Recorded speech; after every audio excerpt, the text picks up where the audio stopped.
અમદાવાદ શહેરમાં છેલ્લા ઘણા સમયથી અસામાજિક તત્વોનો આતંક વધી રહ્યો છે।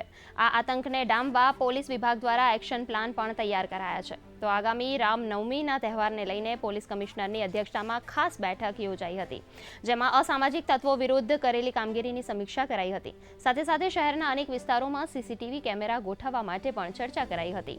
આ બેઠકમાં પીઆઈ અને ઉચ્ચ અધિકારીઓ હાજર રહ્યા છે। રામનવમી છે, એ પણ એક સેન્સિટિવ બંદોબસ્ત છે।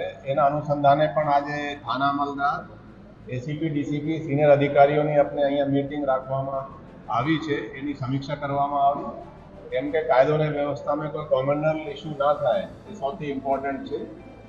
આ સિવાય એક ઇમ્પોર્ટન્ટ આપણે પ્રોજેક્ટ હાથમાં લીધા છે। 250 જેટલા સીસીટીવીની ફીડ પોલીસ સ્ટેશન અને કંટ્રોલ રૂમમાં આવી ચૂકી છે।